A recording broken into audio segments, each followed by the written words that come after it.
Good morning, everyone. This is Samantha Gill from the Alberta Mortgage Brokers Association. Thank you to all of you for taking part in our first Alt-A Education Series webinar of the year. Before we begin, I would like to start off by thanking our sponsors: Cedar Peaks Mortgage Services Ltd, Optimum Mortgage, Equitable Bank, Home Trust, CapLink, Alta West Capital, Exceed Mortgage Corporation, and Calvert Home Mortgage Investment Corporation for making this webinar possible.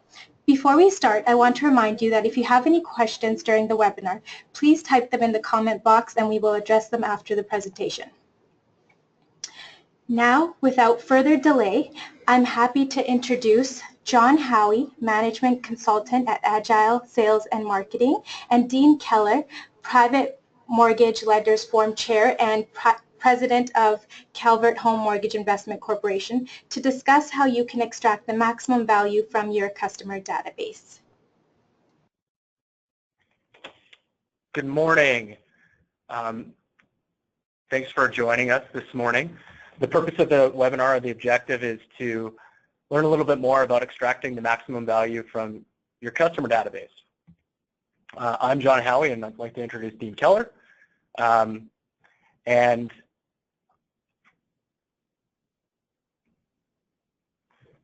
here are some of the problems that your database is facing. And maybe some of these are common to you, but one, it could be a black hole of data. It's time-consuming, feel like it's expensive. I had the opportunity to speak with someone yesterday that was sharing a little bit more insight into what a mortgage broker's day might look like, and it could be anything from popping from one meeting to the next, having to do some underwriting or working actually on a deal, networking. It's busy and time-consuming. And so being able to focus on your database sometimes is very challenging to do, especially when you're working on active deals.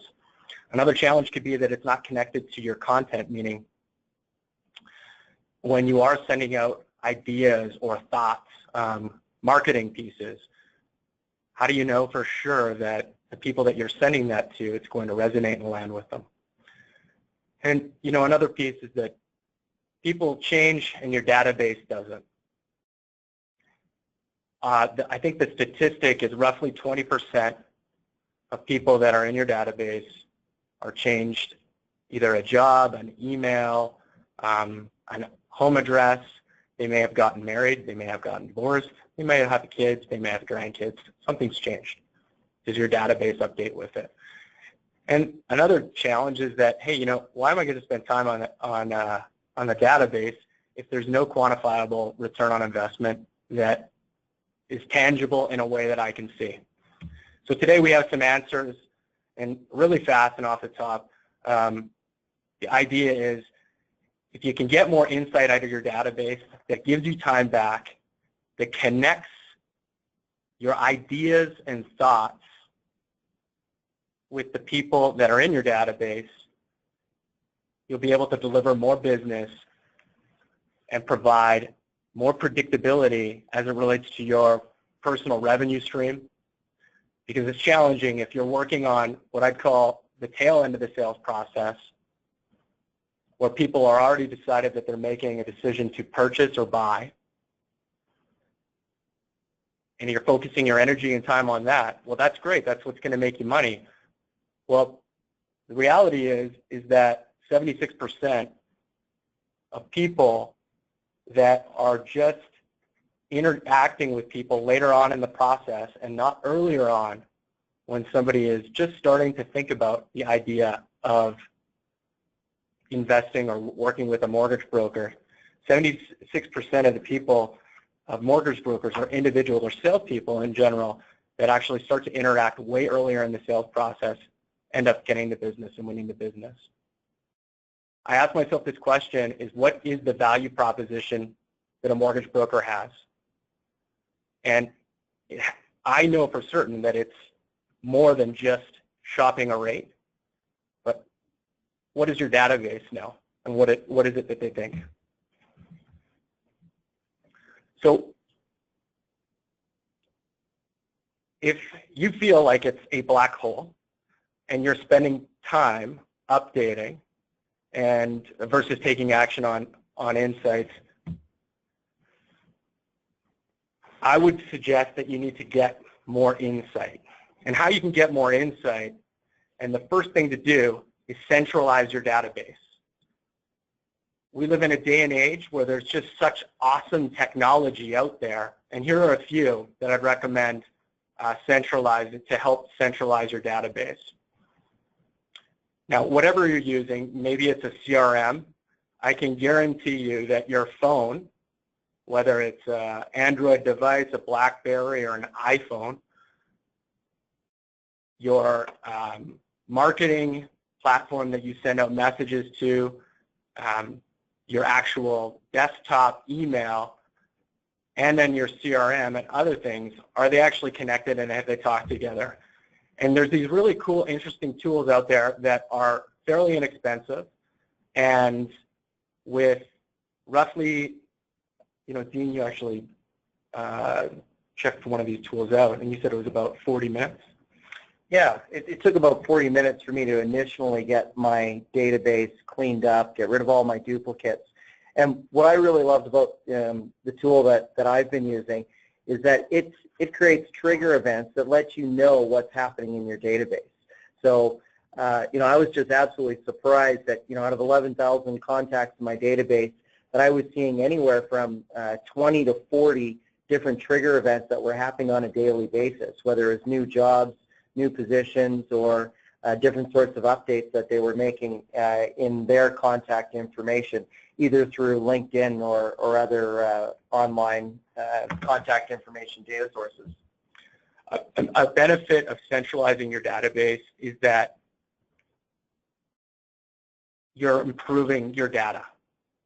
The more clean the data is, and the more relevant it is, the better off that you have it. And so there's tools like Full Contact, OneSync, EverContact, and there's a few other quick SaaS tools that you can use that in relatively a short period of time, actually you can connect quite a bit of databases together.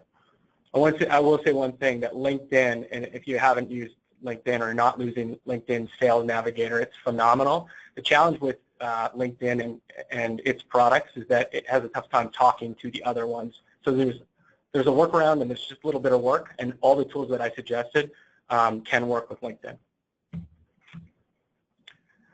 I said that people change, but your database doesn't. So how can you organize and respond to important changes? A quick story. Yesterday, I received an update from my database, and I use a combination of Sales Navigator, it's by LinkedIn, and then I also use Full Contact. And it sent me a little note on my iPhone telling me that somebody that was working for my client is no longer working for them. Now, that person is in a very high functioning business development role, and knowing that they're no longer in the company, I ended up calling the CEO and simply to just offer any support. I hadn't spoken with that CEO for about 4 months, and that person picked up the phone within 2 rings. We had a great conversation. At the end of the phone call, this person also shared with me that they were actually on a beach in Hawaii. I got off the phone, and I was Dean and I actually ended up talking later on that day, and I was excited to tell him about this story, and the reason for that is because how many of your clients are going to pick the phone up that day when they're on the beach in Hawaii? Maybe some, maybe all.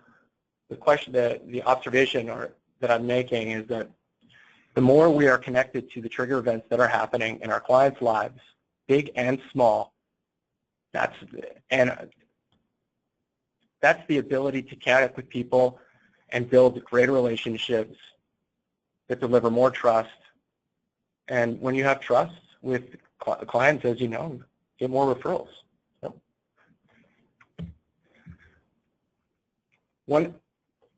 you can see here that on the right-hand side of the page, these are actually results from MailChimp. And this was recently done as of March, the beginning of the month. And so segmenting data, meaning how you organize your data and what silos you have it in, the more organized it is, the higher probability that when you do actually campaign, whether it's an email campaign or you're optimizing SEO or anything like that, you have a 14.25% higher chance of connecting with folks than you do without. And so segmenting, to give you an idea of that, Dean, we talked about different ways that you go about segmenting data if you were going to, as a private lender, if you wanted to encourage, or a mortgage broker had asked you, hey, you know, who would make for the best types of contacts for me to market to, or how to identify with them, you mentioned a couple of different ways of identifying folks like that. What would be some of the, I would call them tells? Yeah, well, and I think there's a number of different ways that you could organize your data to give you better insight and to give you better connectability and connection with your clients. You know, something as simple as employment. So you see one of your clients, you know, either say they're looking for new opportunities or they've recently changed jobs. You know, this might be a type of trigger event that might create an opportunity to say, are you moving to a different city? Are you going to need to get a new mortgage? You know, and being able to understand where your client is at gives you better capacity to identify how you can best serve your clients in different life situations that they may find themselves in.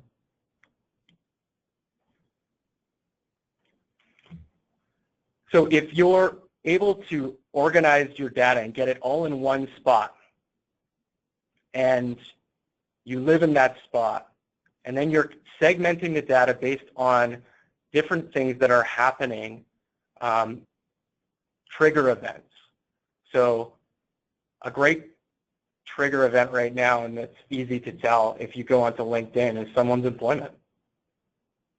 Unfortunately, we're in an uncertain time in our economy, and there's some great folks out there in Alberta that are finding themselves in a position of unemployment, a lot of them for the first time in their lives. And knowing when that pivotal change happens for somebody and being able to connect with them is a great advantage and service to that individual. And so the idea of connecting the different content that you might have, or different ideas, or different ways that you want to market to that database is of great value. And so, you know, I think that in every single buying process, I think it really comes down to two important decisions that we need to make as sales people. And the first choice is that we can compete at the later end of the sales process and potentially compete on price. Or if we're earlier on in the sales process, we can, by adding value in a way that is sharing insights and ideas that serve others, you'll be able to gain more trust and traction with folks so that they don't think that you're just trying to sell and pitch an idea. What you're seeing here is that there's a statistic that is quite common now, and there's a bit of deviation as it relates to the percentage. Some folks say that it's 57%. I've actually heard north of 70 as well. But before a client interacts with a sales professional in a B2B setting, they are actually 57% done their sales process. So typically, when they're coming to somebody, and if they haven't been referred to you, there hasn't been that trust established or any trust established, and they're just coming to you because they've got a mortgage or a question that they have, there's a real high probability, if you weren't the person that had planted or brought the idea to them, there's a less probability that you're going to get the business.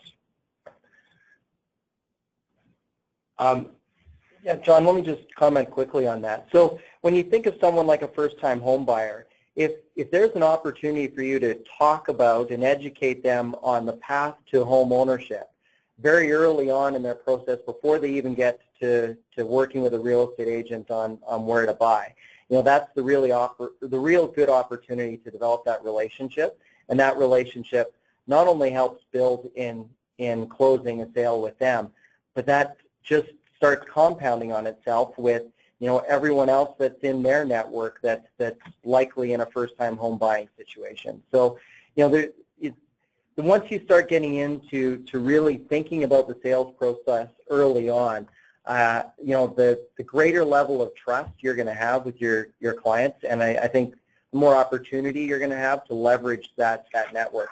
If you just remain focused on the transactional activity of performing the mortgage transaction, you're losing a huge opportunity that exists in your database to really leverage the value that you have in helping people to get to the point where they're ready to start making mortgage decisions. So last year in our office, we saw a drastic change in the type of lending transactions that we were seeing. So I really wanted to do some research to better understand, what was happening and why we were seeing what we were seeing. In June 2015, CAMP did a report which estimated that each year in Alberta there's approximately 75,640 household purchases. Now, based on the current economic conditions where we've seen a decrease in real estate sales of about 27%, maybe we pull that number back and assume that for the next year, we're looking at about 55,217 purchases in the Alberta real estate market. Now, if you break that down, there's 45% that's traditionally first-time home buyers, so that's 24,848 mortgage transactions. There's 21% that are purchasing a second home, and 34% that will be a third-time or subsequent purchase of a home. Next, if you consider that according to CAMP, 87% of all home purchases require a mortgage. That means that there's approximately 48,039 mortgages up for grabs in Alberta for 2016. So if you assume that 2,000 active mortgage brokers in the province, then there's about 24 mortgages per mortgage broker that are up for 2016. Now this is where the numbers really get interesting. Another study by CAMP estimated that 85% of homeowners have more than 25% equity in their home. In the 2013 study by CAMP, they estimated that Canadian homeowners have take traditionally about 11% equity out of their home, averaging about $55,000 per transaction. So that means in Alberta, where you have 1.4 million households, according to Stats Canada, there are approximately $8.4 billion of equity takeouts each year in Alberta. So based on a $55,000 transaction, that means that there's 152,930 equity takeout mortgages in Alberta. The equity takeouts can be categorized in the following ways. So we have, $2.8 billion that are debt consolidation, repayment type situations. So that's 50,000 mortgages in that category. Then you have $2.4 billion that are for renovations and home repairs. Then you have $925 million that are used for purchases, including education. $1 billion, which is used for investment purposes, and $1.3 billion that are for other types of purchases. Just by knowing, the types of equity takeouts there are, you as a mortgage broker can really focus on, how can you create educational tools and, marketing communications that can really be a beacon to attracting your database to understanding on how to focus and give the client the understanding that, wow, we're going to do some home renovations. We should call the mortgage broker to see if we can get a second mortgage or get a new consolidated mortgage to help pay for these types of transactions that people are doing. So just by doing the math that we did for home purchases, if there are 2,000 mortgage brokers in Alberta, that means that there are 76 mortgage transactions per mortgage broker in the next year. So that means there are 3 times the amount of equity takeout transactions in Alberta as there are home purchase transactions. So to me, this really communicates the magnitude of opportunity that really exists for mortgage brokers to focus on the equity takeout part of the business. And as we've kind of talked about this morning, if you can really understand who's in your database and what are the trigger events that might create a situation where an equity takeout might add some additional value, it really allows you to leverage your database and be able to access more transactions. The common saying in marketing and sales is it's easier to keep an existing customer to buy again than it is to create a new customer. And this is where you can really leverage 3 times the amount of opportunity out of your existing database that are doing equity takeouts and may not be thinking of you in facilitating that transaction.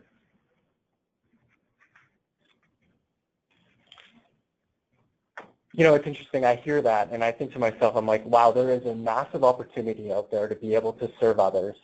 And when it comes to home equity takeouts, I wonder if I'm not in a spot, Dean, where I actually need to pull equity out of my home to consolidate debt or any of the different reasons,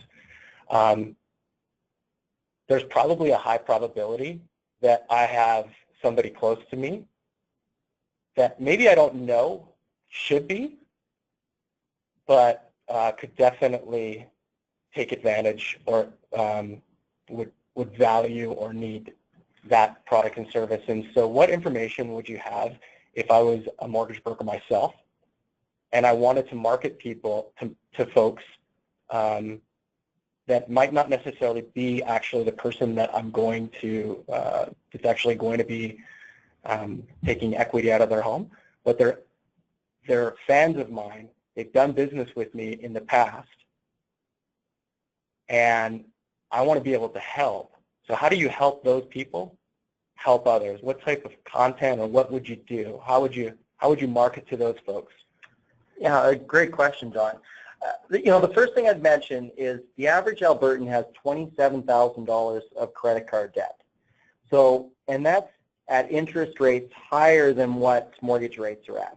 So to me, the sale of, saying that you can consolidate your debt and lower your monthly payments is a pretty easy sale once you can get in front of the customers. So the challenge is how do you get in front of the customers?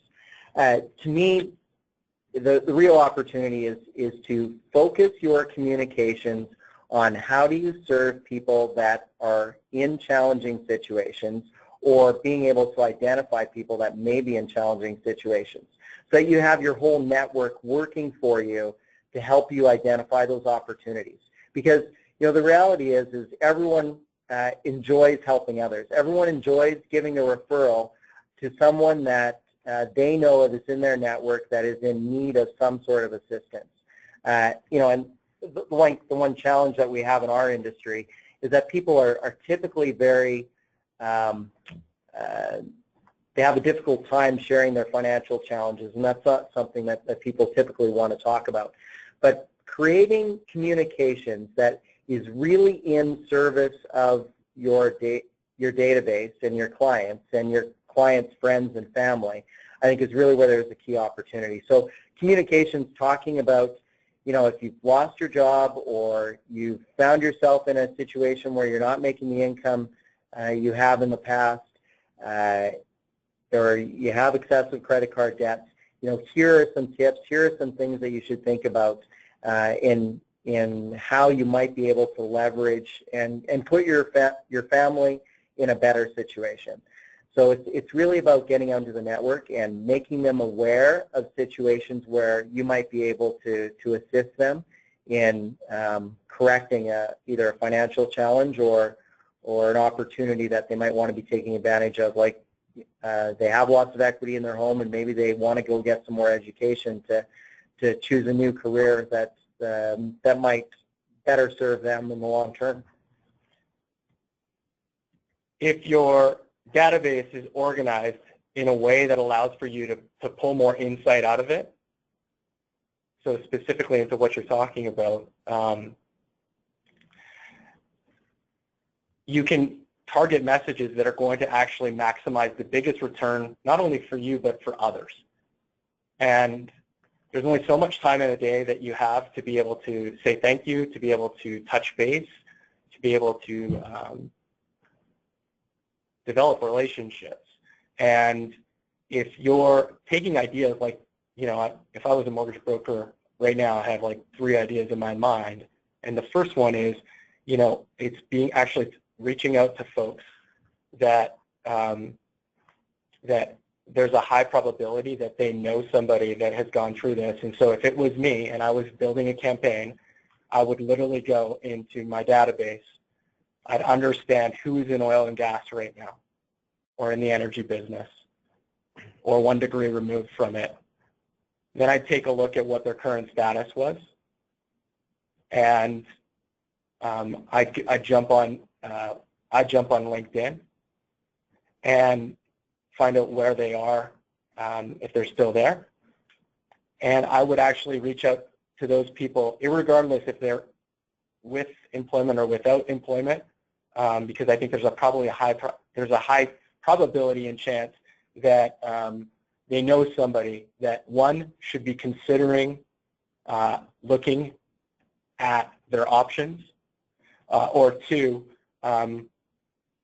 you know, considering why they should be doing it now versus 3 months from now.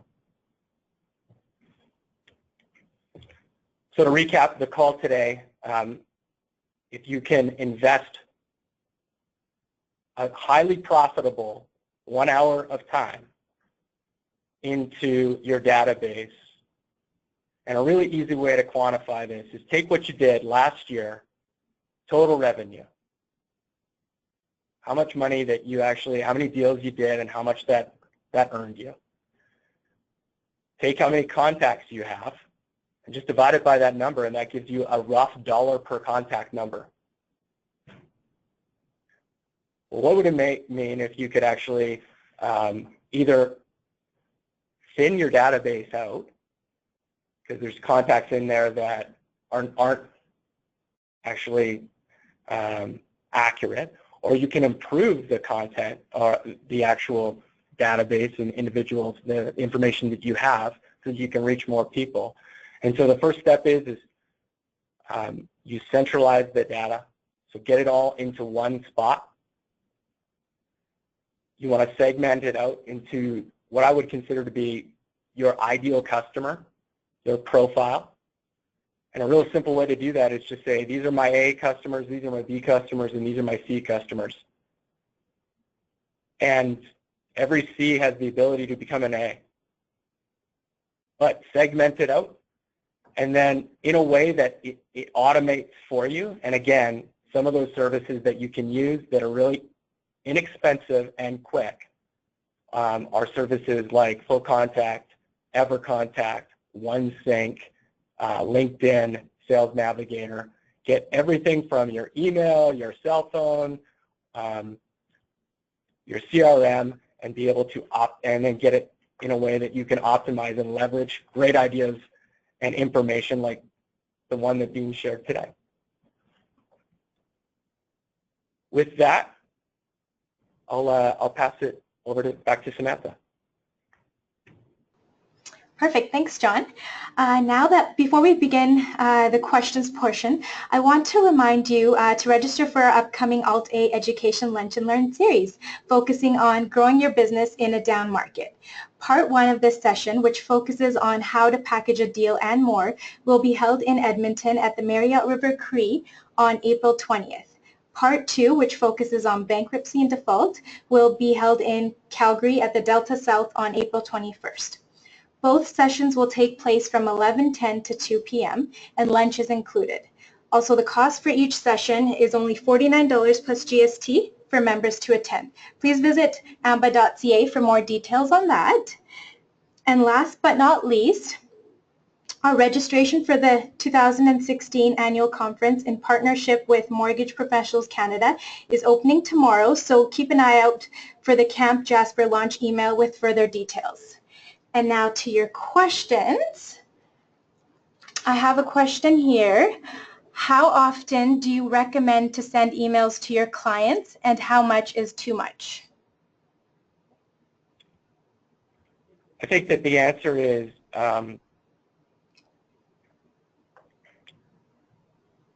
it depends how big your database is. Perfect. If you have over 200 contacts and you're sending out messages that monthly or weekly or biweekly, I think the answer actually is if you segment your data and you understand the different profiles that you're speaking to, whenever there is an idea or a piece of information that you feel that they would value in learning about, or that somebody in their network would get great value in learning about, you should share it with them. And so if you have great ideas and great insight, then that's when you should do it. To summarize, I really feel like there actually isn't a real secret recipe as it relates to the cadence that you send it out. I would say the most important part is to earn the right to send it out. And so if you have something of great value that you know somebody should know about, that's when you should send it out. If you don't send out information just because you feel compelled that you haven't sent out information.